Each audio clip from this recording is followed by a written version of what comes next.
Good day, everyone. I want to say good morning, good evening, good afternoon, good everything from wherever in the world you are listening and streaming today. Um, we welcome you at the Trans and Intersex History in Africa's archival talk shows. Normally, Victor Mukasa is your host, but today, for a certain reason, you will discover soon, I'm the host again. So we have today actually quite a few guests in the studio with us. And as they will have the turns to talk, I will give a small snapshot of their bios. But I just want to, in this moment, say welcome to Victor Mukasa as a guest today, and also Sulah Mawejje, Thomars Shamuyarira, B. Camminga, and Julie Collins Red. So I'm very happy to welcome everyone in the studio. And today we will obviously talk in our show because 20 June is the World Refugee Day. And this screening is then on exactly that date. So without further ado, I would like us to start. But I'm going to actually ask studio to bring a few of all the guests, or as a guest wants to, because I'm going to start with an icebreaker question first before we actually have the guests coming in one by one and talk about a certain topic. So the icebreaker question, and for that I would like studio to bring everyone in. I would like to hear, because that will help the audience also to understand what is the difference, because we hear these words and many times use it interchangeably, but what is the difference between a refugee, an asylum seeker, an internally misplaced migrant or a migrant? So, and here we can hear from a few people some explanations, and then we will actually start with the panelists, everyone, in their topic.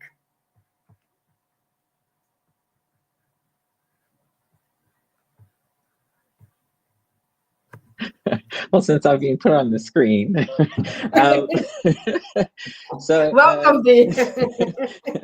I'll just do it. An asylum seeker is someone who has moved to another country to seek asylum through that country's laws around refugees and asylum seekers. Those laws are usually kind of signed up to a world charter that is kind of framed by the UN, although the African continent and South America have their own refugee charters as well.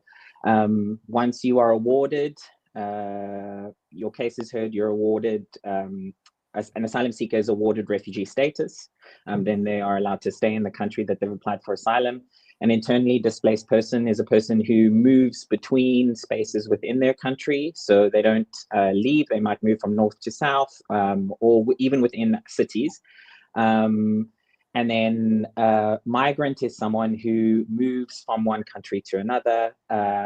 They might be seeking safety, but they won't necessarily enter the asylum system, or they will try to do it through other means, recognizing that it's really difficult to seek asylum and often quite exposing and can make people feel very vulnerable.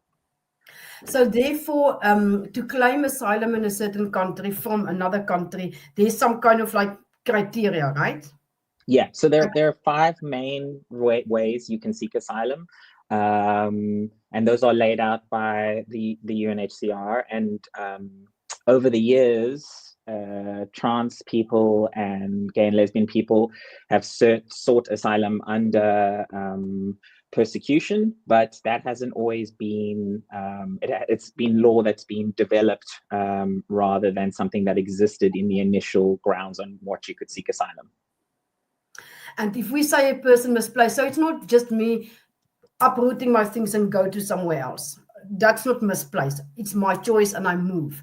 Why do we use the word people that are misplaced? You mean people who displaced? Yeah, like internally displaced people. So sorry, misplaced. Okay. I didn't displace my jobs. Sorry. Well, I suppose that too. More and more, those of us who work and think about asylum and migration are concerned with this idea that people have to seek asylum and have to enter that process when we know there are far more people. And so when we talk about displacement, we're thinking more broadly about what causes people to shift. And it shouldn't just be that people have access to protection because they've entered they've claimed on the grounds of the 5 particular grounds, as though nothing else matters in terms of the experiences that they have. So it's not just membership of a social group. We can think about people having to move more broadly, because if you're an internally displaced person, you can't claim asylum. You can't look for protection to your state. So you're really, it's a way for us to think through and consider what new protections look like. Okay. Yes, and I think we will go into a whole other talk show in a different other time about it, because lately we hear a lot of people, for example, that are displaced due to, let's say, climate change, for example. Yeah. So when there's whatever. So yeah, let's have a whole other talk show about that. But it was interesting to just see, because I think also it's important for us to know. So what I hear from you, you don't really become a refugee legally, like approved, before you were not an asylum seeker first, right? Yeah. Like in other words, one person's process, you go through both categories, right? Yeah. But you might call yourself a refugee, so you might believe yourself to be in this. So there's a difference between identifying as a refugee, which many people do, and the state's award of refugee status. Okay, so I think this is helpful for the viewers or the listeners to understand the process. Okay, so today we're going to speak on this topic, and I would like actually to start our whole discussion. So, studio, if you can help us with Thomars. So let me just quickly have a look here to also introduce Thomars. So Thomars is the founder and director of the Fruit Basket, a Johannesburg-based organization supporting the rights and dignity of LGBTQI refugees and asylum seekers. Through his leadership, the organization has established safe housing, led national and international advocacy efforts, and built partnerships to amplify trans and queer refugee voices. With a growing presence as a public speaker and a passion for refugee and immigration law, Thomars is committed to continuing to create safer, more inclusive spaces for trans and queer refugees in South Africa and around the world. So here we have Thomars with us. Hi, Thomars. Hi, How are you Liesl. doing today? I'm good, thank you. Thank you so much for having me. Great, great. So yeah, it really is great for us to have you here in our studio. So I would like to ask you just a little bit. For example, the fruit basket, you can tell us a little bit exactly what it was. There was already a little bit of that in the bio. And then why did you need to start fruit basket? From where are you? Why are you where you are? Just give us a little bit, talk to us that we know what is happening. Tell us. Okay. Thank you so much. And I guess happy Refugee Day to everyone. So yeah, my name is Thomars and I am a trans man, originally from Zimbabwe. I am the founder and director of the Fruit Basket. And I fled persecution from Zimbabwe in 2011 after my family and society had found out that I was different. I guess that there was a point in my life where I chose to just live my life and just choose my own happiness instead of following what everybody was doing or what was expected of girls my age to be doing. And yeah, inevitably after doing that, people found out and I was disowned and I was disgraced. It was just a lot that I went through. And all of that led me to South Africa because I knew then that South Africa would protect me based on my sexual orientation. I came out as trans already when I was in South Africa. So I fled persecution based on my sexuality from Zimbabwe at that time. And I think I was really, really looking forward to just being able to, love who I love and just be happy in South Africa, but also continue being a very fruitful and hardworking adult that I was. But I realized that, getting recognized as a refugee or just navigating the asylum system was very, very difficult and very complicated. And at that time, I didn't really know who to go to, who to ask, and how to just go about it. And yeah, I had some very, very tough times. And this was between 2011 and somewhere around 2013. I also tried to get a job. I tried to, just reclaim my independence, but it was very, very difficult for me. So it was through the frustration of all of this that I was going through that, I kind of thought, if I am going through this and I'm able to, for example, speak in English, and I have access to, because I guess I'm one of the very few people who were able to actually, just pick up your life and then move. So I wasn't in a much, much disadvantaged situation like most of our trans and queer siblings when they flee persecution.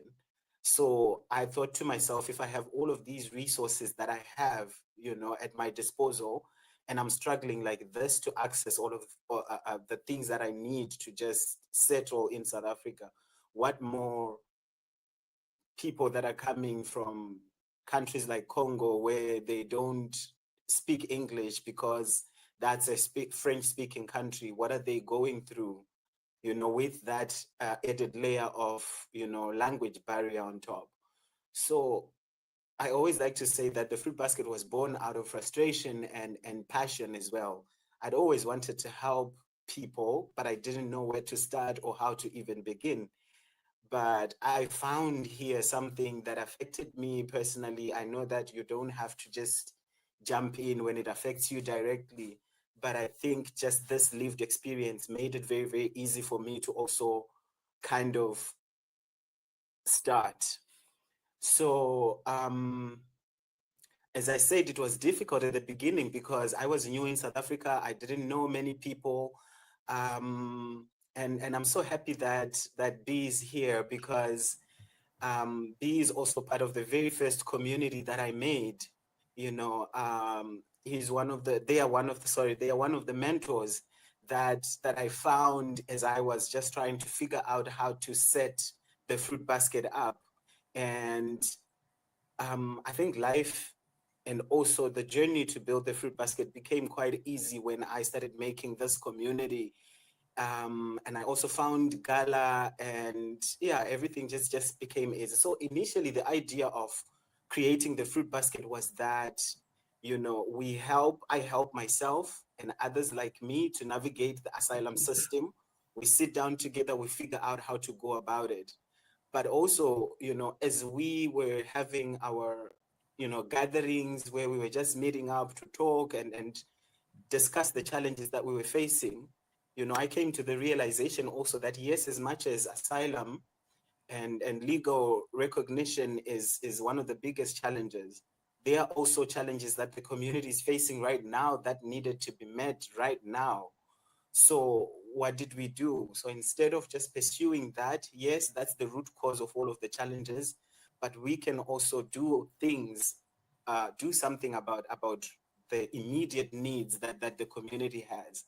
So for example, we created community on Facebook initially, and you will have all of these people, that are displaced, but they are posting things on Facebook. And when you're seeing somebody's life on social media, you will think that, they have it going good for them, only to realize when you sit down together in a room and you're talking in a safe space, you will learn that that person is actually homeless at that moment, but they have this life on social media, I guess, just to portray the life that they envision for themselves, but that's not their reality right now. So the fruit basket then, I guess, turned into, I like to always say that, it's a home away from home, but also a one-stop shop for our community. We have little resources. We're a grassroots organization, but whatever challenge that it is that you're facing, just come through to us. We will sit down and we will talk and we will figure it out. We've also created like a very big network around us where we know who's offering what service, and we work as a referral system as well, where if we can't support you with the needs that you have, we will send you to one of our partners who is going to be able to help you. Being a referral or acting as a referral pathway or system, it helps a lot, because we also found before that if a person would maybe go to a certain institution or certain organization and they are not a South African citizen, the kind of response that they get is very difficult, it's very dismissive. And once they come to us and they go back with a referral, they are received very well and they are treated very easily. So I think it's also very important that we have become that referral system for the community.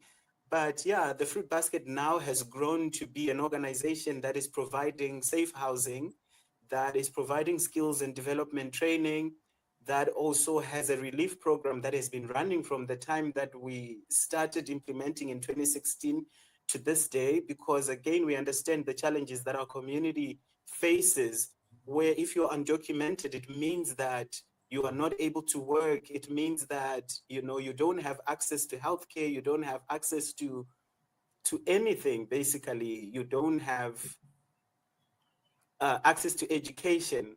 So we try to provide that for our community, to empower people so that they can be able to maybe start their own income generating projects, but also with an understanding that there's a very xenophobic sentiment in the country that does not allow people, even if you have that skill, even if you've been given that those resources that you need to start a business or a project for yourself, you cannot find a space to be able to do that. And you end up just losing all of the resources that you have because you don't have anywhere to set up shop. So we run a relief program that helps people with their rent, that helps people with food and medication. And we also have like an emergency response program that we are partnering with Gender Dynamics on, where we understand that, you know, people are violated or their human rights are violated in different ways on a daily basis. So we always have those resources at our disposal to make sure that when a person calls us, we are able to just, you know, respond immediately, because some of the cases are very, very urgent and very, very critical. So for us to be able to now start to try and see where to refer a person to, it makes it very difficult and puts the individual at more risk. So we have an emergency response program that we are running also currently. Yeah. Oh, sorry. Yeah, that's very interesting to see that how Fruit Basket really have like a basket, like a comprehensive kind of like package. And that makes sense now, because in the beginning when I heard the name Fruit Basket, okay. But so I understand completely, because there's all these pieces of fruit, if I can call it that way, that has been put in the basket. I'm very glad and thankful for what you shared with us. I want to get to give a chance for all of the presenters, and then obviously we will still use open time at the end if we have. Thank you for that sharing. So, studio, help us now to bring Victor Mukasa to the studio, or to the front. I would like to I'm going to give a very, very short information about Victor, because we might most likely know him. So Victor Mukasa also started speaking out in the local Ugandan media about oppression of LGBTIQ plus people in the country as early as 2002. However, his work continued to impact many lives in the continent, back in Uganda, in Africa, and in the diaspora. So I'm not going to go much more into Victor's whole biography. What I would like Victor is to tell us, and I'm going to go to a very particular point in the timeline of things, how it developed in Africa, in various countries, but more specific in Uganda. We're going to start with Victor at 2014. And Victor, there you're going to tell us a little bit about what happened in Uganda in 2014 and what was the impact of that for refugees then in Kakuma in Kenya. So let's see from Victor. Thank you very much, Liesl, and thank you for having me as a panelist today. And indeed, this is a very, very important day and topic for us to engage with. First and foremost, this topic is very personal to me. One, even if I came to the United States and claimed asylum, became an asylee, and now safely living here, the whole journey is more or less the journey of a refugee, only to a safer place. But in terms of background on this, my two children and their mother came as refugees to this country as a result of my work. So this story is very, very, very, very close to my heart. And I also got involved with speaking out on the plight of queer refugees because at some point I saw that the very people that I was working to defend and protect when I was still in Africa were now fleeing their countries into Kenya in particular to seek refuge, to seek safety. So yes, the biggest of it starts in 2014, but when I fled myself, my first place of exile was South Africa, working with the International Gay and Lesbian Human Rights Commission, now Outright International, is the first time I first encountered people fleeing, other people fleeing for their lives. And at this point, I was supporting a queer human rights defender who had fled Congo. The stories are the same. The situations are the same. So in 2014 is when I started working with refugees in East Africa.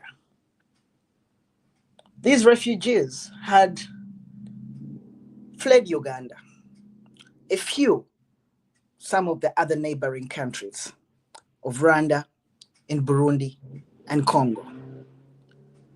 To be sincere, that period was a period of unrest in Uganda. It was the first time we were seeing these anti-homosexuality bills being tabled in countries where homosexuality was already rendered illegal. But not only there, but also in countries where homosexuality had never been illegal. In what sense? That the colonial masters, the former colonial masters of Francophone countries had not left the kind of laws that the British colonialists had left in Anglophone Africa. So we had seen that for the first time, homosexuality being criminalized in Burundi and Rwanda. And that is why we had a few people fleeing into Kenya from those two countries. Now, it was around the time, like I said, there were bills in West Africa and in East Africa, the greater East African part. The anti-homosexuality bill, the first one that was called the Kill the Gays bill, had been tabled in 2009 in the Parliament of Uganda as a private member's bill. That bill was passed in Parliament in December of 2013. But like the recent bill, when these bills are tabled in Parliament, that is when the homophobia, transphobia, and all the bigotry go up. The natives of any country, the citizens of any of those countries in Africa, will begin treating the proposed law as though it is already law. So you find that the first people who fled into Kenya for safety as refugees seeking refuge in Kenya started fleeing before 2014. A lot of people fled between December and January because this bill was signed into law early 2014. I think it was January 2014. So between that time, so many Ugandans, queer Ugandans, left. And now when they left, they all went to the capital of Nairobi. And I was reading the news here and there about Ugandans fleeing to Nairobi. But eventually, UNHCR, together with the department in charge of refugee affairs in Kenya, actually rounded refugees, a number of refugees up. Roughly, if you hear the story, it was roughly they were unwilling to go wherever they were taking and drove them all the way to the Turkana region in the Kakuma refugee camp. So how do I come in? I get calls from some refugees that I knew very well that were in Kakuma refugee camp, and there had been an attack on refugees. In Kakuma refugee camp, there's what we call the reception area and then the community area. Usually refugees come through the reception, stay some time indefinitely, and once they're cleared, they are then transferred to the community area. Now, around June 2014, towards the end of June, around the 26th, 27th of June 2014, there were these trans feminine women playing netball in the reception area of the camp. And then they were attacked because the other refugees believed these were men, but these people were actually trans identifying. They were playing netball, which is believed by so many Africans, majority of Africans, as a girls' game. So the question was, why are they playing a girls' game? These men who behave like women. And so they started to stone them. They actually stoned one of them, who is already resettled in the United States now.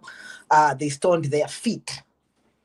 And so again, I received those calls, and the refugees had actually risen up.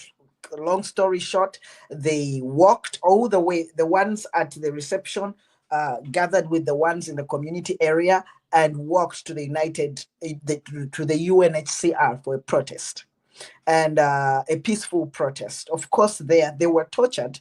They were denied water, and then were lied to that they had been provided with a special place, a safe place to stay, because they had gone to seek for safety. And when they were taken back to the camp, they found that the reception area where they were had been occupied by other refugees. And again, the camp authorities lied to them that they are going to take them to even a safer place, and took them to the border. And that is very significant, to the border of the camp, like to the border of the camp. It shows you that the refugees, the queer refugees in Kakuma refugee camp were even less human than the refugees. The refugees in general are marginalized people, but queer refugees were even below that level. In fact, during that attack, they were being referred to as beasts, being sent out that this camp is for refugees, not beasts. So it's the first time we hear of that, but we heard of the first queer identifying person, coming to Kakuma refugee camp way back around 2009, 2008, maybe, from Congo. The next time we see this whole influx, the exodus, we used to call it the exodus of queer refugees, going in high numbers because of the unrest at home, because of the persecution at home, because of the tabling of the anti-homosexuality bill, the Kill the Gays bill in 2009, that later became an act in 2014. Now, in Kakuma, it is worth noting that at that point, we had about 58 refugees, queer refugees. When we hear from other speakers, they would tell us how those numbers have risen over the years. But those were 58, about 23 in the community area and 35 in the reception area where the attack was. And those attacks continued. So in 2014, June 2020, June 29, that is when we had Kuchu TV at that point, which was the media arm of the Kuchu Diaspora Alliance USA. And we broadcasted this story for the first time and made sure that it was widely viewed. In the future of this program, probably we could ask ourselves why the refugee crisis, which is clearly a crisis, is not yet taken up as a crisis by most of the human rights world.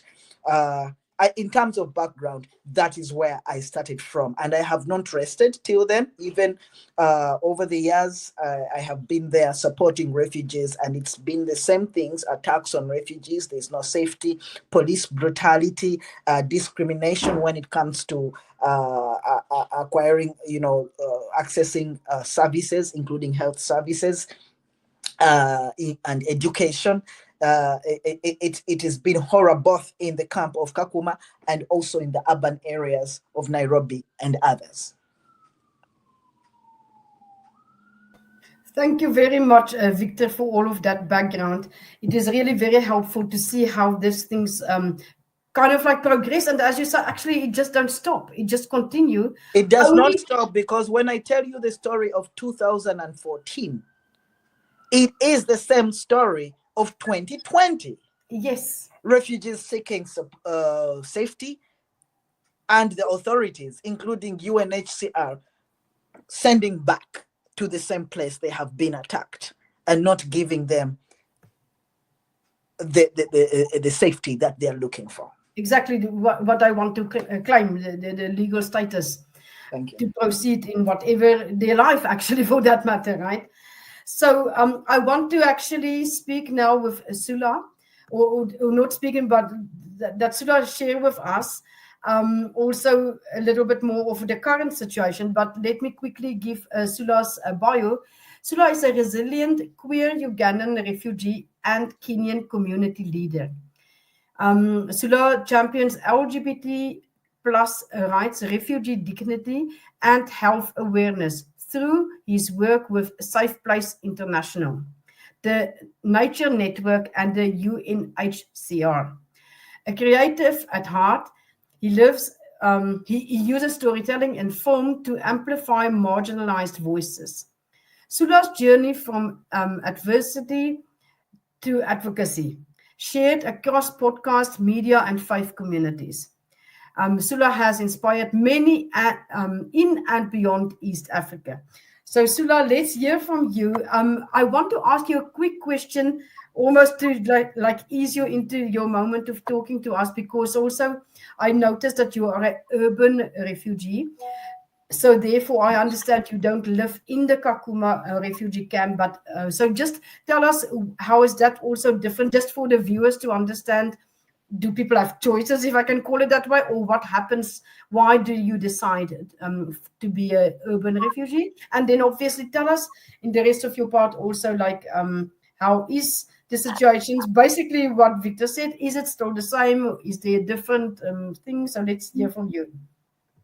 Thank you, Liesl. And I think for Victor, and I think this topic is dear to my heart, but also being displaced for 9 years and celebrating the journeys, because for me, I don't think it should be even celebrated.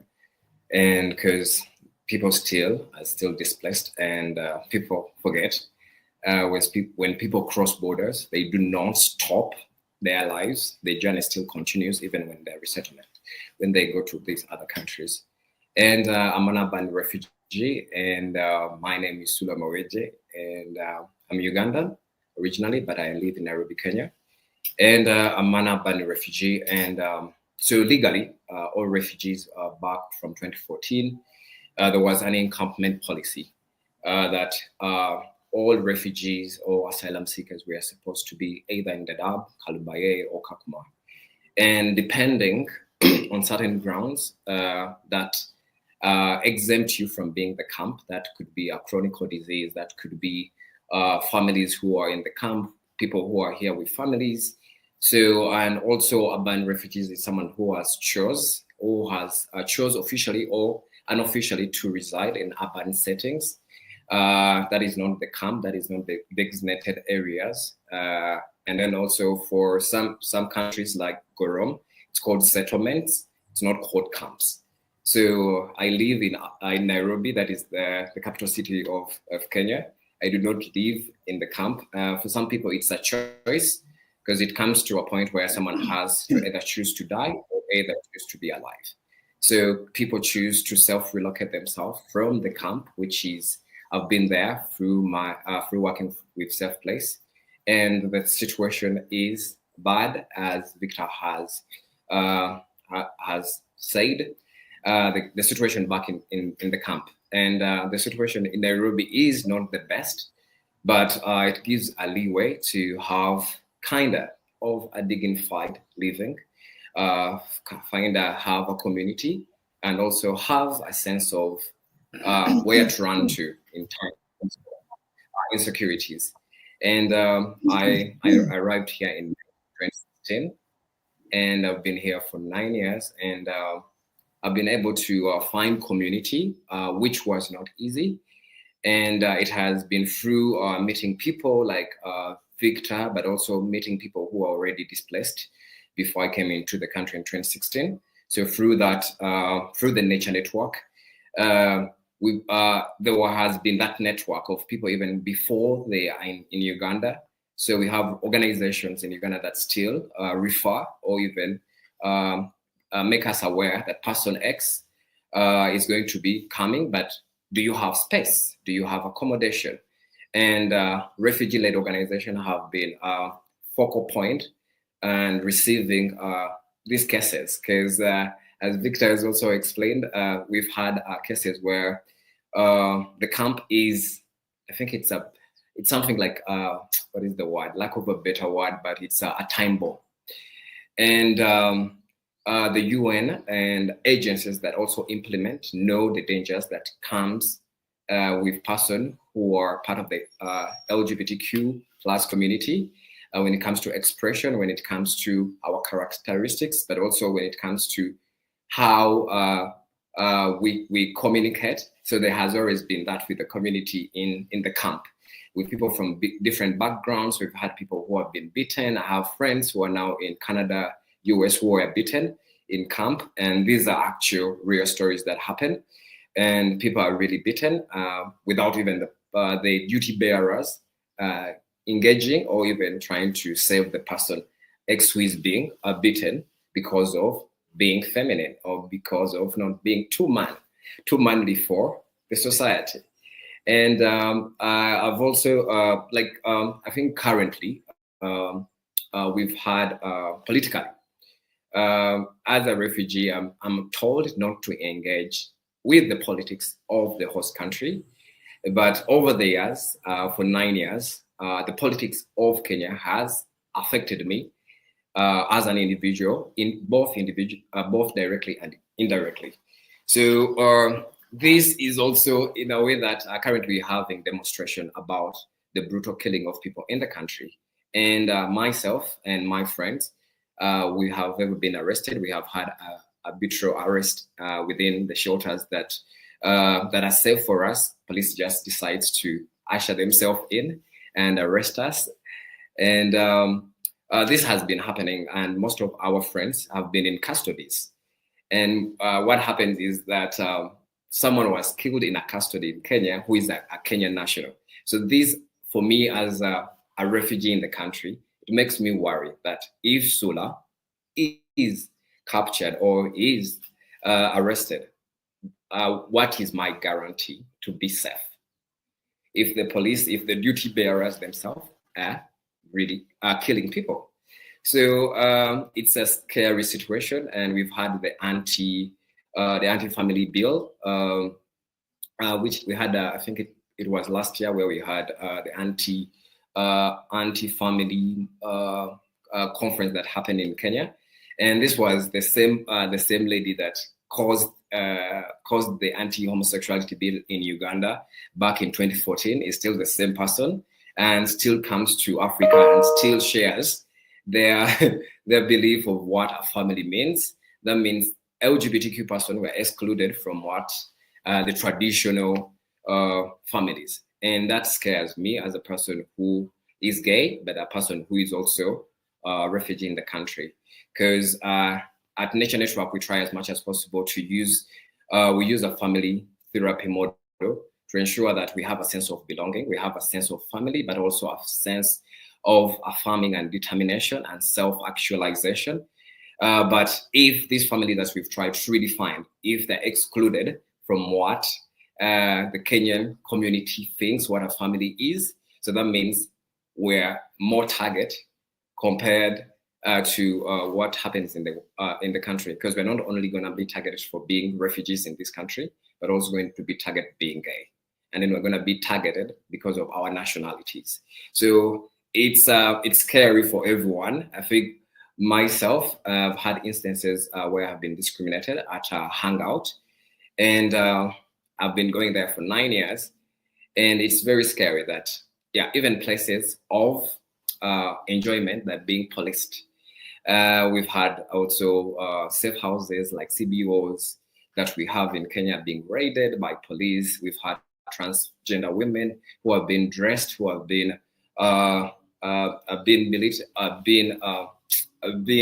called names. You're not a woman enough. You just want to go to the US. This is a show, and it really hurts if you're living the same experience, because most of the time we try as much as possible to be there for our communities, myself, but then sometimes no one is there for me. So it's a scary situation, but I think my urge is for anyone there to ensure that if you're in a places of privilege, try to share that privilege with someone who has no privilege.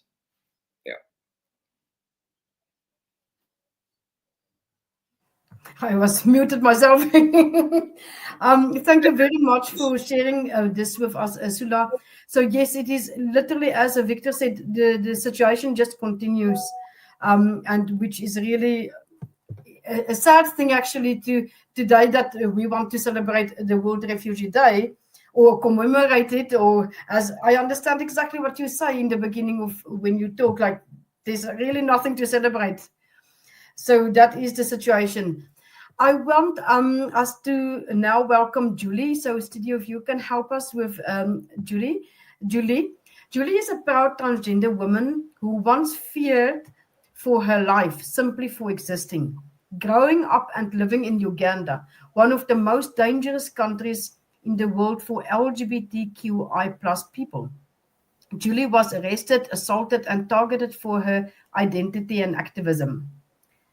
So I don't want to go so much myself into talking about Julie, because instead we have Julie here with us. So Julie, if you can then tell us, because I also know that your whole trajectory, starting off, back in your country of origin and then in Kakuma, and then, but I'm going to not say it, you can tell us then how you moved forward, what happened further with you from then to now. Thank you so much. My name is Julie. I identify as a trans woman. And so the time I arrived in Kenya, it was like from Uganda, like I was running from persecution and also like violence itself. So coming to Kenya, like I had like one expectation to be protected, and in this, I registered as an asylum seeker. And by that time, it was around there was a little bit of conflict in the camp, and they were not taking people to the camp, and they were not resettling you in urban areas, and so it was a little bit how can I say, pending thing, because they were exiting some people from the camp to urban area. these were LGBT refugees who were like violated and brutally beaten in the camps. And so that time, when I got registered, so the process was just not moving at all for me, because as a new person in the country, and I had nowhere to go. Because they were not taking people to the camp, they were not taking people, like settling them to Nairobi. So we decided to, I decided to sleep on streets. So at that time, because I didn't know anyone by that time, so we were camping at the street, like around UNHCR. And that time, this is the first time I saw like police coming, beating people at night, telling them to go back where they come from. And I was like, it's just a protection I came for, you know what I mean? And a lot of arresting and detaining people at that time. So it reached a time where like they had to make a decision of taking us, the new people, like to the camp. And this, like, it wasn't like a choice of ours, like to go, but it was a forcefully thing where they had like to put like even let me say police officers in these buses. And these buses, like they were like with how can I describe it, like they were like prison buses, I could say, like how they look like, with a lot of security, and they could not allow anyone to go outside until reaching to the camp. So reaching to the camp is a desert area. It's very dry. It's there is a lot of sand there, and water is so scarce, and food and all the like resources like a human being could need. So at this time, they were not even like taking us to the reception, but they were just like dumping us there, and they're like, yeah, like live your life. And it was so hard, like, because you didn't have anywhere to start. Like this is a desert area, like where the camp is, and the community, like some community are built like in tents, Mawejje houses, like yeah. So at this time, we tried to go to the reception and try to like seek their basic needs, like, you know, where to stay, where to get food and all that. And we had to come like to sleep outside for so long time until they decided to come and like give us materials to build our own houses and all that. So at this time, we were like not safe at all, because there is no any safe area for LGBT persons, like mostly also for me as a trans person. So people were attacked, people were brutally beaten, and so many times you could see someone coming bleeding, and you don't know what to do. At times, if you could go to the police will be like, yeah, so we will investigate the case, but they won't do that, because also they don't necessarily protect you as LGBT person, because they will say it's actually it's not right, or it's not legal to be who you are in this country. So we do not recognize you as a person, but it's because of the UNHCR, and you know, so there is two let me say bodies that like really could work, like if protects other refugees, like the government, which is called the Department of Refugee Services, and the UNHCR itself. So the UNHCR, the time I reached in Kenya, they like all their mandate, all maybe their jobs and all that were taken away by the government, because they were like, the government was saying that these the UNHCR pampers the people, they give them their special rights, and that's not how it's going to work. So they wanted to take things in their hands. So by that time when I came, the power was in the government sector, and the government itself, because I know when I was registered, there is a person who was like, oh, why are you running from Uganda? There is no any war from Uganda. And I was like, yeah, I'm a trans woman, we have been prosecuted there, And she was like, why can't you change? Change and be free and be safe. And I was like, if I could, then I could stay in my country. But this is not about you, or this is not about how I feel. This is how I was born to be, So there's nothing of turning down or putting myself back in closet, you know what I mean? And because I came from there, from the closet, and there were a lot of stories, and but anyway, back to the camp. So we were beaten, we were almost because I came in Kenya without bruises, without scars, but I left with scars, a lot of scars, because these camps, there were no protection at all. And even access to simple things like medication, it was so hard. So I decided to also flee the camp to Nairobi. And this time there were strict laws about it. So if you exit yourself from the camp, your process is going to stop going anywhere, it's just going to be on pending, because you have left the camp where you're supposed to be. And if you're taking yourself to Nairobi, there were no service at all that you're going to receive from the UNHCR, from the government. Yeah, so I decided to go and how can I say, for my life, I decided to choose my life than the process itself, because it was risky to stay in the camp. So when I reached Nairobi, again, I had to sleep on streets because I had nowhere to go, because that was an option. It was not an option.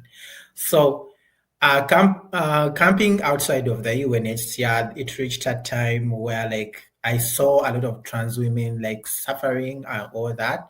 So I decided to put my art of activism and try to advocate and try to be a voice for them and for us all who are suffering in that situation.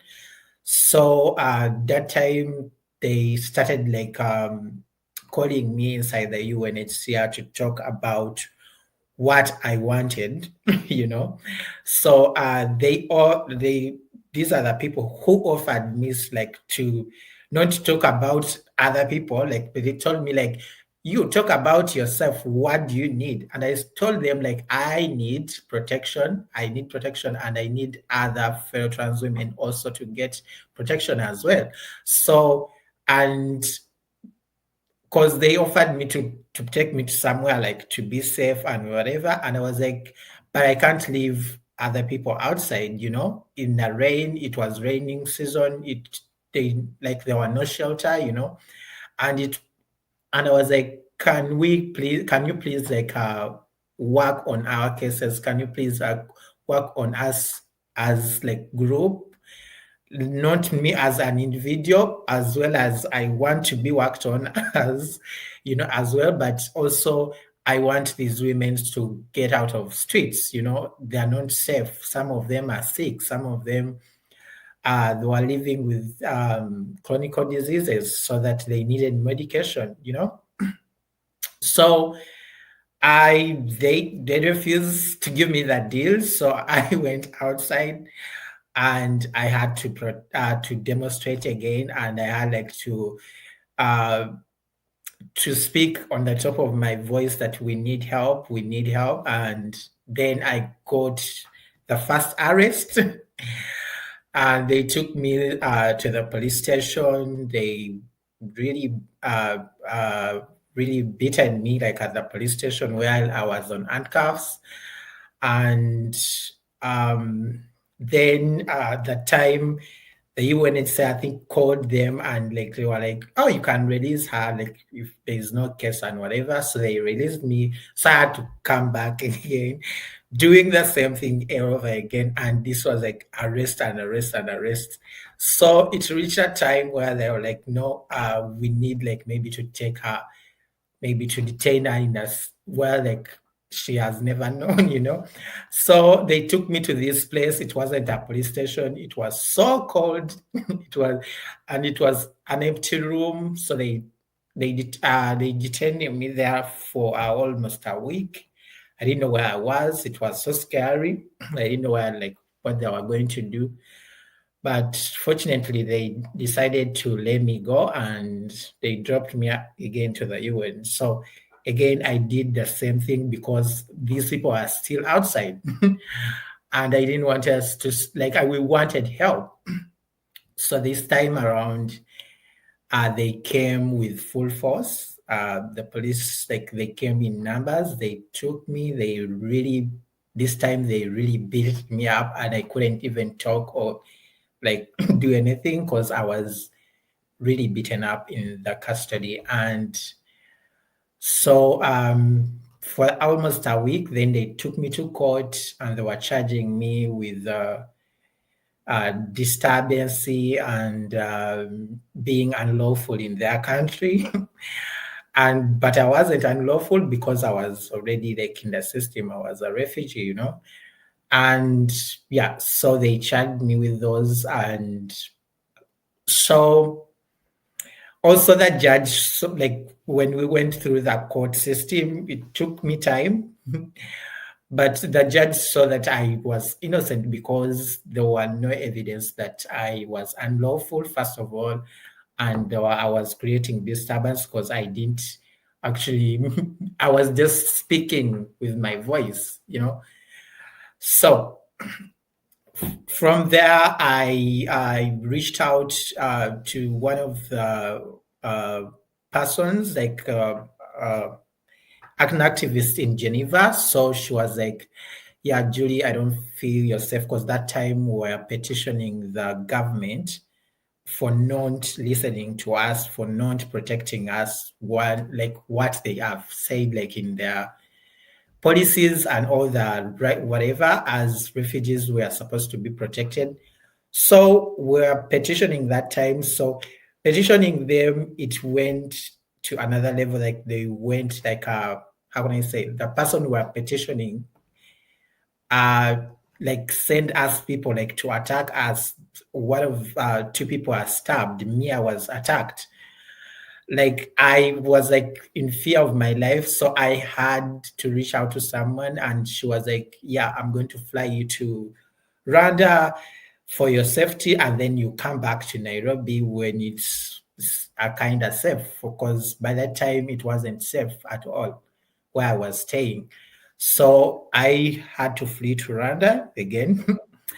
And then for some time, that is a long story itself, Yes. come back to Nairobi. And that time from Rwanda, I had like to seek other ways to also be in a safe, places. Will you take us a bit forward? I'm conscious of the time. Yeah. Take us a bit forward. So after your connection with Geneva and the person there, then how did you got to actually end up where you are now? Because I also want to give other speakers time. Yeah. So I had reached to Rainbow Railroad. Rainbow Railroad like worked on my case. And from Rainbow Railroad, they resettled me in Canada, Toronto. So that's how I became to be safe right now. So yeah, thank you so much for listening to my story. I know it's long, but that is my story. Thank you. Thank you very much, Julie. I'm so sorry that cutting you short, because obviously each person here can talk forever, right? Yeah. I want also to introduce now B. Camminga. So let us get to a quick bio for B. So B is a researcher whose work explores questions of gender identity and expression on the African continent, with a particular emphasis on the politics of migration, displacement, and asylum. Their research engages trans lived experiences, histories, and movements, especially in relation to citizenship, legal gender recognition, and belonging. Their first monograph, The Transgender Refugee and Imagine South Africa, that won in 2019 the Sylvia Rivera Award in Transgender Studies. And that award was shared with Aaron Izura and received the honorable mention for the Ruth Benedict Prize. They are co-editor of Queer and Trans and African Mobilities and also East African Queer and Trans Displacement, which is still forthcoming. So, B, I would like to ask you also to highlight to us a little bit, particularly looking into the challenges faced by trans refugees, maybe both in South Africa, but definitely you also work throughout the continent. So maybe you can wrap up some of these stories in sharing with us some information. Hi, Liesl. Yeah, it's a bit difficult to, as I'm sure you can hear from everyone's stories, it's a bit difficult to sum everything up. I mean, we know that the first kind of person that sought asylum was a Nigerian trans woman in about 1998 in South Africa, Azua Dogu.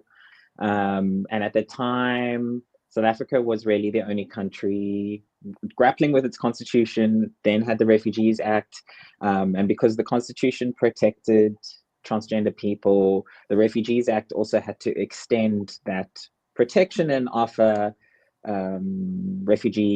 asylum status, offer refugee status to people from across the continent seeking asylum. We know the first person to receive refugee status was a doctor from Uganda, as the first gay person at least. And since that time, so most people then applied under sexual orientation, because the way the Refugees Act in South Africa and the Constitution works, it's not about the language you use. So whether you call yourself trans or gay or whatever, it's about the experience of persecution you have on the basis of how you are perceived. So, and then I'd say that only in the last probably 5 to 10 years, people have started claiming, trans people in particular have started claiming under gender rather than sexual orientation.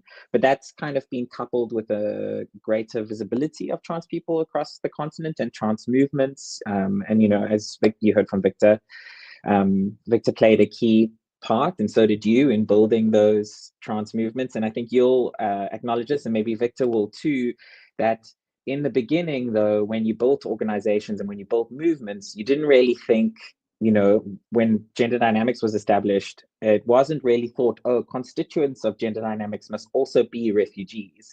So in the beginning, lots of organizations did trans work, but they really, without saying it, thought of themselves as citizenship organizations. And over time, they've been challenged by trans people moving around the continent and saying, well, when you're asking for legal gender recognition, are you also asking about how my refugee documents must work, or what my asylum seeker papers do? And so, and we see trans people crossing borders, moving between countries, looking for safety. So, Julie just spoke about going into Kenya, then into Rwanda. We know that a group of people are now in Sudan. We're aware of trans people across the continent seeking safety, but I think that also mirrors the kind of space that trans people feel themselves more broadly in the world at the moment. So it's not, I'm always careful to say it's not particularly the African continent that's all doom and gloom. That's very true what you say. Trans people are at this moment actually unsafe wherever, and more so than, let's say, 2 years ago, which is like a complete other different discussion, but that is the truth. So it is also interesting that you worked actually now for quite a few years, if I can say broadly, on the topic of citizenship and refugee status, people who are seeking asylum, all of that. Is there any story or challenge or sharing that you can give us that really stood out for you, either as a great accomplishment of going forward, or where do you think are we as a continent? Not only particularly South Africa, because we see right now in this sharings we had from Julie and Victor told us, and also Sulah, that really people even move within the region. So not really moving out of the region, it's from one East African country to another. And I suppose that might happen in other areas too, or other regions. So a lot of the stuff that I talk about in my work is that we have this very weird idea that everyone wants to go to the global north. But as Julie explained in her story, it's actually really difficult to get there and really expensive.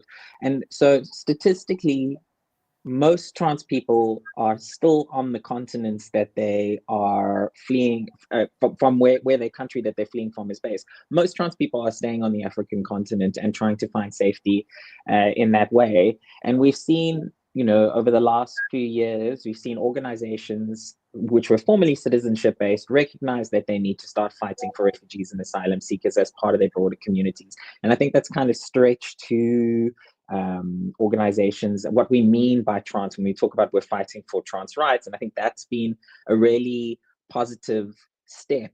You see different groups in different countries, whether it's Botswana or Lesotho, talking about legal gender recognition, but also thinking more broadly, who's that for? The same with healthcare. Who's that for? It can't just be for citizenship. And so I think that's been a kind of quite positive development. Overall, though, I think we have a long way to go in terms of the ways, we tend to think, or the world kind of tends to think of refugees as LGBT people. And we think that trans people can also have the same things that LGBT people have. And of course, LGBT people seeking asylum have it difficult. But trans people, in Victor's story about the netball players in Kakuma, we experience as trans people a very particular kind of visibility and a very particular kind of persecution. So in lots of countries, the UNHCR will say, but you must be discreet, or you must hide, or you should, don't let them know. And that's, if you're a trans woman, what exactly does that mean? You can't not be a trans woman. You can't not be a trans man. It doesn't make sense to request that, but that is the kind of ways that it's often dealt with. We also know that, and you hear this a lot, particularly in places where, before people were in the camps, when they could be urban refugees. I've heard a number of instances where gay men will tell trans women, you can't live in our safe house, or you can't live near us because you are the thing that everyone is looking at and bringing attention. So trans people experience a particular kind of visibility and a particular kind of exclusion. And then on top of that, they're looking for other things. They're looking for legal gender recognition. They're looking for healthcare. They're looking for mental health support in a different way from LGBT people. And I think that that's the area that we really still struggle around. That there's not enough recognition of the particularities of trans people in asylum circumstances. And one of the things that I write about quite a lot is the absence of legal gender recognition. So you're persecuted because you have documents that say you're male, but you're a trans woman. You think, okay, I'm going to go to this country, I'm going to apply for asylum, then things are going to get better. But you arrive there and they say, okay, they put you down as male in their system. And then everywhere you go, you are now a refugee, but you're also got documents that allow you to be persecuted. So sometimes, and we hear this quite often, trans people will say, actually, I'm worse off having sought asylum than I was in my country of origin, because I'm still getting persecuted, but at least in the first place, I was a citizen. I understood how to bribe the police. I knew where to hide. I knew where I could buy my clothes. I knew the friendly shopkeepers, whereas in this place, I don't have any of that to fall back on. So, I think we have a long way to go, but I think that the positives have been, I think, an expanding movement and a recognition that to be trans and to run trans organizations means to think more broadly than citizens as the people that we serve. I think definitely, and the things that you shared with us right now, takes me back to, let's say, 2007. Many people on this show, well, people might know that I was the director at Gender Dynamics, but even those years, if you think of the role of directors of organizations, including Gender Dynamics, it just changed so much. In 2007, when we were really emerging and grassroots, this very person who's actually the director and actually have to write grant proposals or do other things, I would, certain mornings, there were two particular trans women from two different countries that were in Cape Town and wanted to go through the whole process, filing asylum, and then ended up being refugees. The one was from Burundi and the other one was from Zimbabwe. So in those years, I would myself, 5 o'clock in the morning, stand with her in the line outside at Home Affairs at a designated place that we can in the line to help, for the paperwork, for the processes. And I remember the one, because also I think that's the same, not only in South Africa, maybe it's in many countries, like how the Department of Home Affairs or the entity that handles these, they change their strategies or their methods or their whatsoever, right? So at that particular, I think that was with the second trans woman, because the first one we didn't experience this thing, but in that time, Home Affairs not only have the lines conjugated in per country, so certain days are for certain countries, maybe they did it during a time of influx of a certain country, but then that morning when you're in the line, as from 5 o'clock in the morning, the lines had to be by gender, because they would allow a few more women than men, because it's assumed many times people come with families, so the women will also have small children. So myself and this trans woman are in the women line.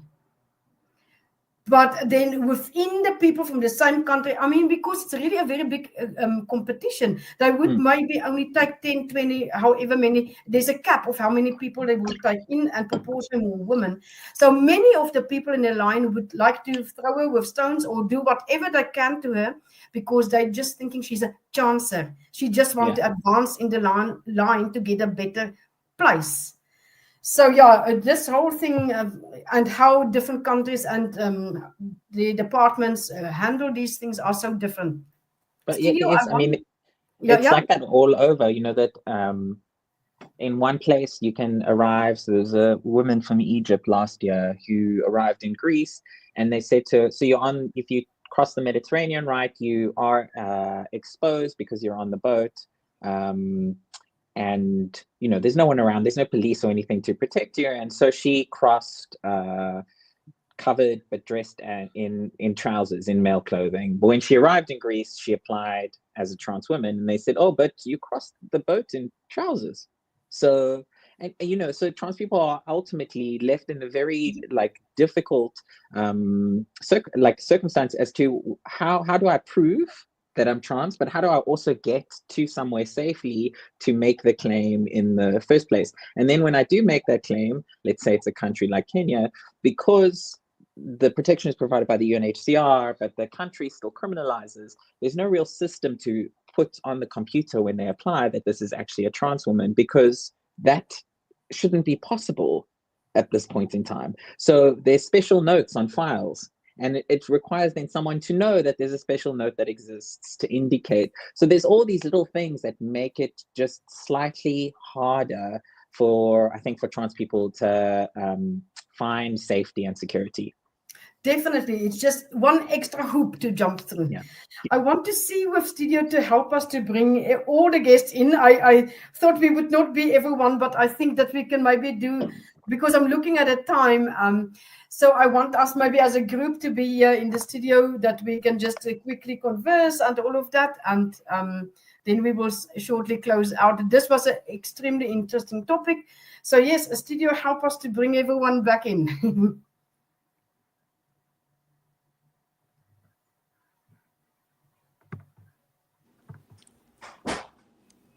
And where's Thomas? Let's look. I don't know if Thomas, if you are there. Yes. Good. So yes, I think, as I mentioned it with a few people whenever they were finished, that really I think we could have had a whole interview just with one person on the topic, and even that would not be enough. So I think for today, in our the trans and intersex history in Africa, our archival talks, this is the amount of what we can reach more or less in highlighting this topic on this very important day where Sulah said to us very clearly, we are not celebrating Refugee Day, but really highlighting. I would like to use the word highlight, because to really show out what is happening. There are so many wrong or so many misconceptions about what is refugees, and maybe they just want to go somewhere else to get better. Like, but who don't want to get a better life, right? I mean, we all want that. So with that, I would like everyone to just say a parting note. Maybe we can just have a very, very, very short note, either from your personal experience or a short hope from hope or something, and then I will share exciting information about a very small documentary. So let's hear, and maybe I'm going to call on, and then I will take the other people off, and one by one, if we can just give a very small note of like a parting note, I would like to say that would be the best description. So let's start then with Sulah. If you can share with us just one short note. Thank you so much, Liesl. And this is a good thing. And I think for me is, I think if we still don't meaningfully engage people who are displaced or people who are experiencing displacement, we're not doing anything and not getting tangible results.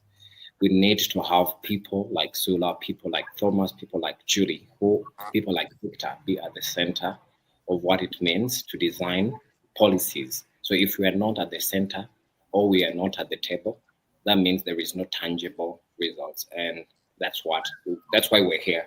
How many over years of displacement, and tangible results are very lean or very slim. So I think people like Julie and myself, Thomas, we need to be on the center of what is discussed about us. So thank you. Yeah. Thank you very much for that note, Sulah. Then let's hear from Thomas. What is the small message you want to give? Yeah, I'm going to try to keep it very short. But I think we all know that South Africa is the trans and queer haven of our community. And it's one of the very few countries in the world that recognize all of us, right, with all of our difference and our diversity. But the reality really on the ground in South Africa is somewhat very, very different from what the world knows. And I guess I just want to call out to everybody, to say, if you hold any position of power, when people talk about abuse of power, they are talking about people who are using their positions to benefit themselves and those around them. But for me, abuse of power is also the underutilization of power. If you're not doing anything with the position that you hold, whatever platform that you hold, be it a position of leadership, are you an organization leader, whatever, do something about it, because you're abusing your power by just being silent and being quiet. Because we have people in South Africa, trans and queer refugees, who are asking to be helped to go back home. What are you going back to? Because the situation that you fled is still the same. It's even gotten worse now. And we have helped people to go back home because they are comparing, it's like somebody has just changed the environment where they are suffering from. So you might as well go back home, because at least at home you don't need to fight for legal recognition, because you already have it. You are a citizen there. Everything else you will figure it out. It hurts me so much to be fundraising for somebody to go back home. We shouldn't be doing that. We should be able to make South Africa the safe destination country that it is on paper, so that our community can be safe. So wherever you are, whatever position you hold, please utilize it. Please do something with the power that you have, no matter how much of it you do have. And I also echo Sulah's sentiment that nothing about us without us. We are the ones with the lived experience. We are the ones who get to live these lives. So you cannot make decisions for us. Allow us to be there to make contributions to these laws and policies that you are making, because they affect us directly. So yeah, thank you. Thanks, Liesl. Thanks, everyone.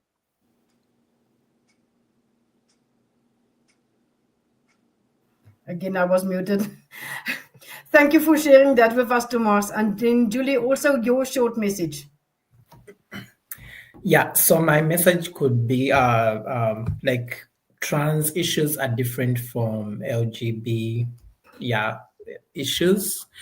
So for our issues, most of the time, it's about gender identity. What I mean on gender identity is because, like, sometimes even if these people are crossing the border, you are present as female, but your identification says it's male. In the country that I come from, where it's like they call it impersonation, you could just get arrested immediately. So most of the time, if you tell a transgender person to tone down, to hide themselves, that is not possible.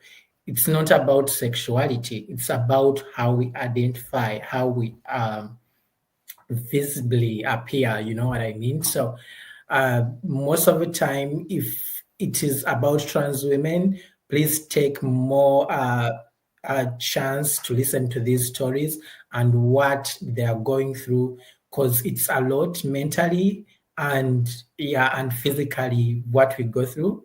So at times when we are setting maybe policies and all that, trans people are supposed to be listened to.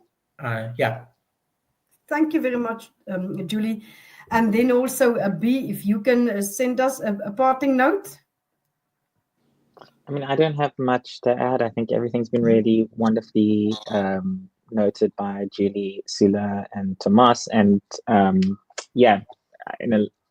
I like to think that if anyone's watching this and doing work on this and wants to think about how to center these voices more, I'm happy to be reached out to.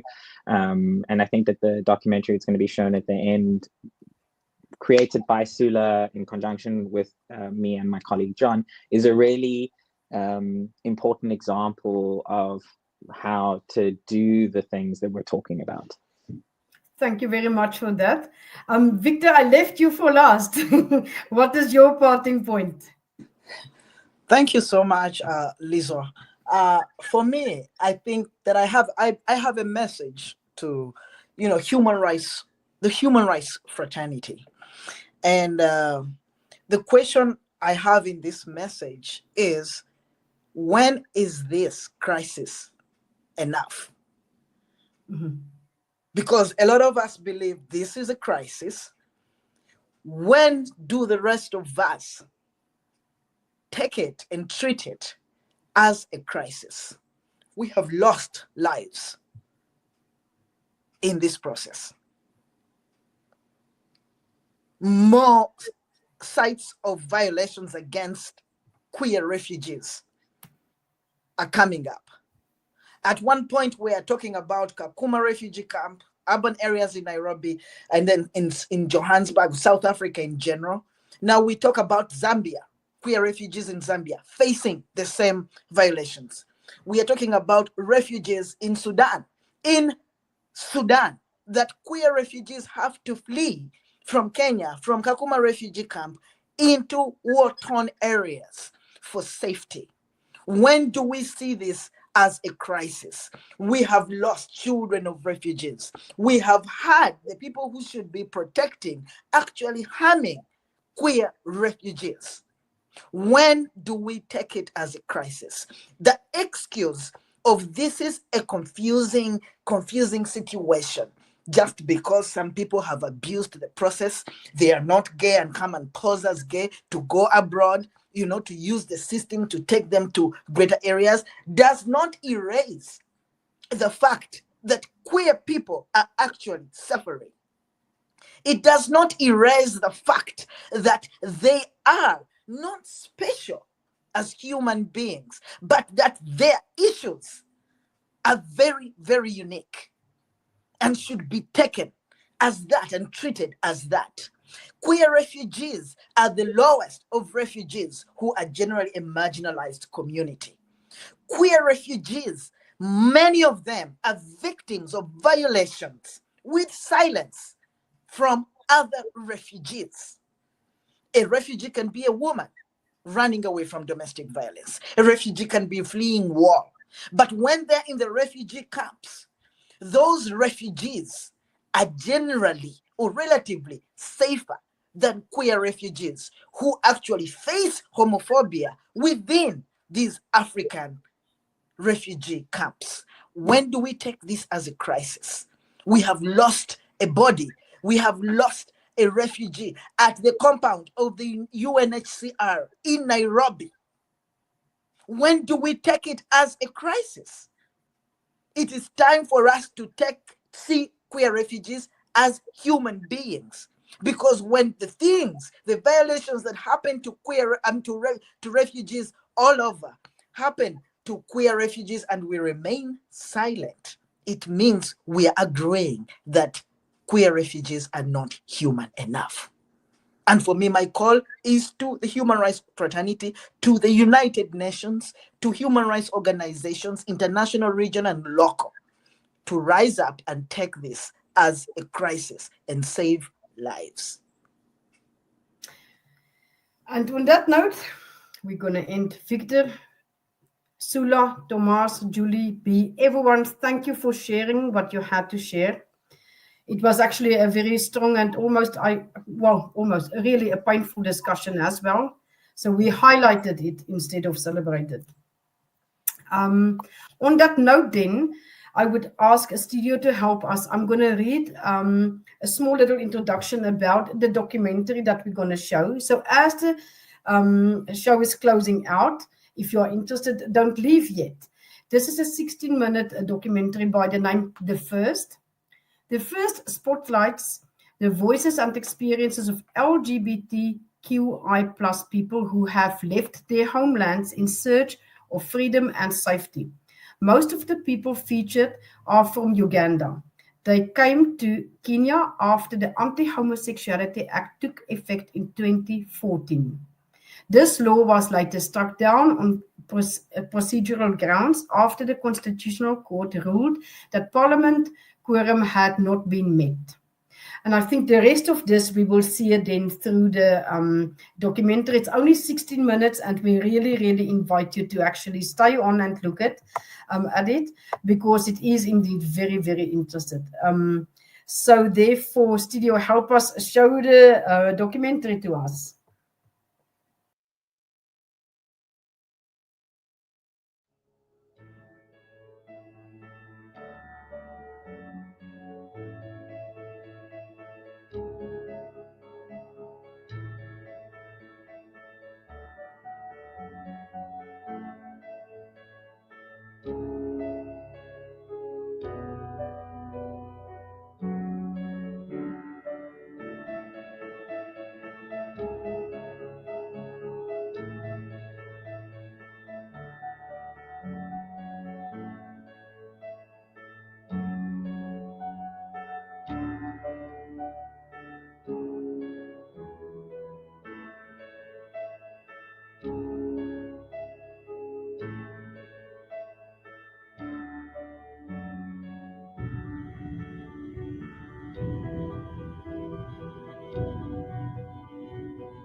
My name is Sulah, Mawejje, pronouns he, his. I'm an LGBTQ refugee from Uganda, and I'm currently residing in Nairobi, Kenya. I volunteer for the Nature Network, which is an LGBTQ-led organization in Nairobi. So growing up, I grew up in a diverse religious family where my mom was a Christian, my dad was a Muslim. So as a kid, going to these institutes, which is a church or a mosque, like it used to bring me joy because there were people dancing, there were people singing, and there were a lot of people. Like it was like a social gathering for me, like getting to meet other people.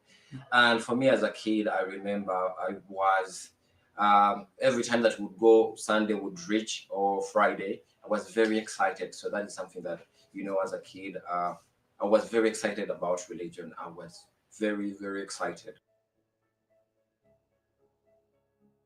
So when I moved here in 2016 May, so for me, I think it was very new.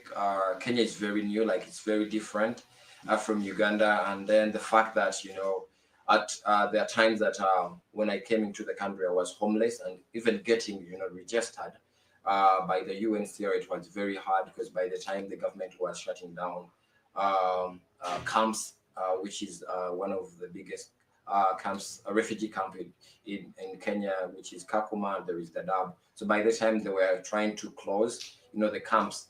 And then, so I remember sleeping outside UNCR. And I think I never wished, to leave home. But under certain circumstances, being a gay person in Uganda is criminalized by given you're sentenced to 14 years, or even you can be sentenced for life. So I managed to escape and then came to Kenya. So me, like finding out gays was one of the scariest things because I remember growing up, men who were very feminine in the neighborhood or in where I was living, they used to call them satanic, or they used to call them, they used to give them this, there was a stereotyping around these men. And then they used to call them, demonic. They used to call them, you're less of a man. So growing up, like I had a fear. At the age 10, I think that's when I felt different. Because I remember going to when I was in kindergarten, I used to be called names. I used to be called a gully boy.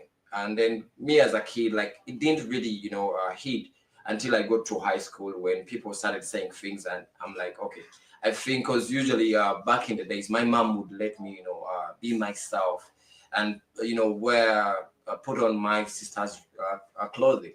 And for her, it wasn't a thing. So it was by that time, like it was just like Sulah is putting on a show. But when I went to high school, that's when people, I felt the pressure and the discrimination and the stigma. Because at that age, I didn't know, like I wasn't like the other boys, because I used to do MDD and most boys were doing soccer.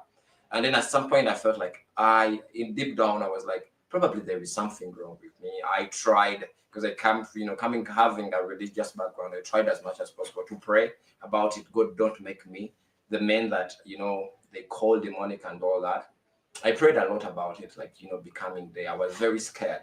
So it was a battle that I had with myself. Yeah, but other than that, yeah, it's still scary, I'm a person who loves music. Music is very therapeutic to me. I love movies. I love hanging out, and I love having a good time. So and drinking sometimes. It's good. Yeah. When I came into the country in 2016, it was very hard. By that time, we were still getting a financial stipend from the UN, and then it would help you, foot bills, and be able to have like a normal living. So when that money was stripped away, it was very hard. I had to, forge a way to make sure like I do whatever I can to be able to, to pay bills.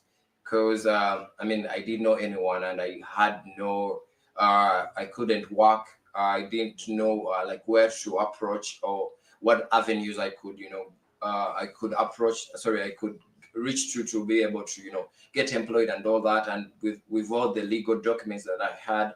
So there is a lot of, restrictions and limitation when one is a refugee or in Kenya. So there are things that you can't access. So you just had to forge your way. At times, I used to do sex work, which is something that, it would pay money, but at the end of it, I knew this is wrong. This is deep down, I'm just doing it for the sake that because I needed money to pay my bills. No one was going to come for my rescue. So it was very hard until I joined an organization, a CBO, that I had friends where I met people. They had a family-based therapy, and then I got to have a father figure. I had to get a mother figure, and they helped me to mentor me, and I started volunteering for the organization. Then later they started giving me stipend that helped me to be able to pay food these bills. Things get really hard sometimes, but the fact that the sun still comes up every day, you still overcome your challenges or your struggles. So believe in yourself and accept yourself. That is the most important thing. If you're out there, just believe in yourself and love yourself.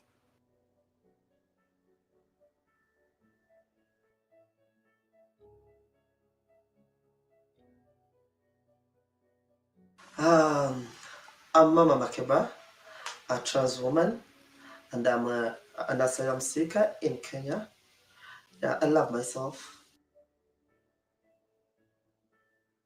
Me, when I was growing up, I grew up in a Roman Catholic family, whereby we used to go to church with my dad, the whole family.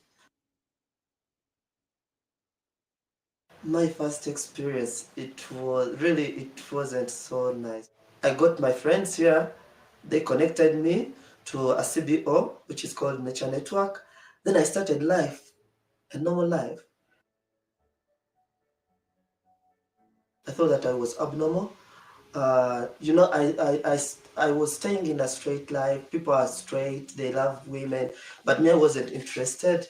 I used to like to wear dresses, doing makeup, as you see.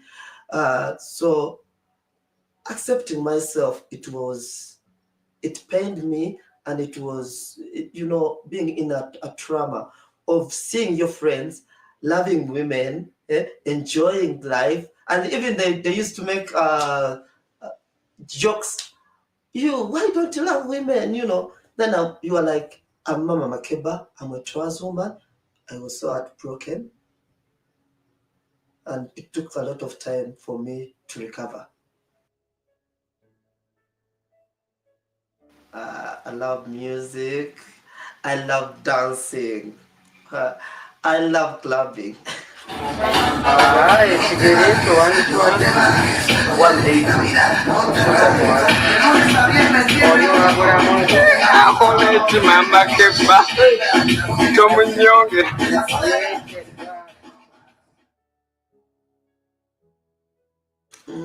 As for now, Nature Network is the one taking care of me because it's a CBO and it's a family. So they provide food. Me, I'm not working, and I'm still schooling. There is a saying. Some people say that we take ourselves to be different. Yeah, but we are not different. We are who we are. Yeah. So if you know who you are as a trans woman, and if you know that you will not change yourself, I know that you'll make it in the world. Just believe in yourself. Just know who you are. Leave people. They will talk and talk and talk, but don't listen to them. Know that you're a trans woman. You're the one. You are created by God like that. You're not going to change yourself. I'm called Jimmy Diva. I'm a refugee in Kenya. And I'm a foreigner. I came to Kenya 2010.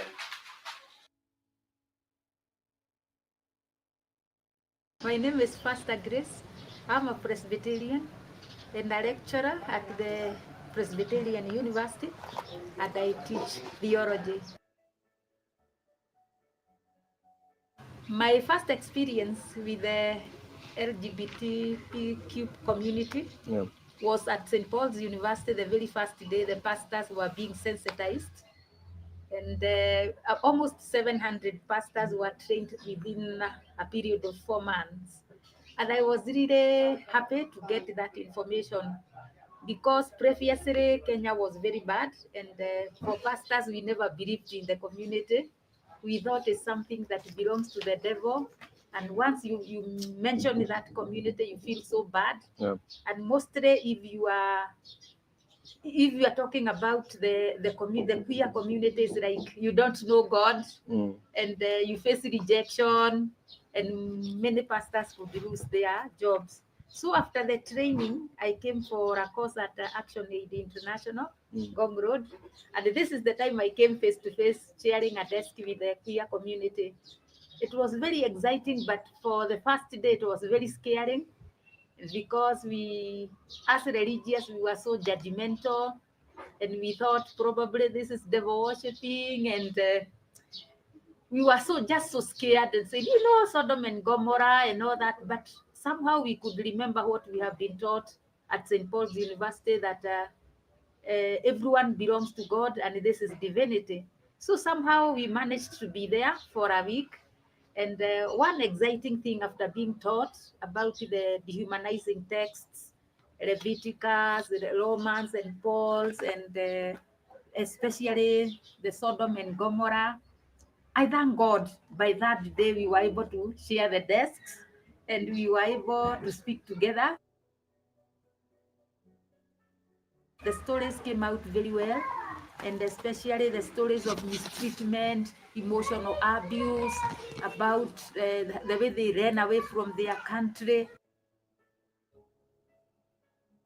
Being a pastor, a lecturer for pastors, it is not in our curriculum. We don't even talk about it in the university.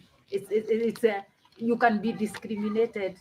But I've used my wisdom at least to talk to the pastors that once you go back to the parishes, kindly do sermons that are healing. Do sermons that also can touch people's hearts, because you never know. People who are seated in front of you belong to the queer community. Queer community, they are created by God, and there is no difference. And the way people have a mentality, probably these people are rapists, they are bad, they belong to the devil. No. It's just a mindset they have just put in themselves. Let us just be open. Let us just have a positive mindset. Our attitudes must change and look at each and every human being. They are not animals. Yes, so I'm calling pastors, religious people, just accept God's creation the way it is.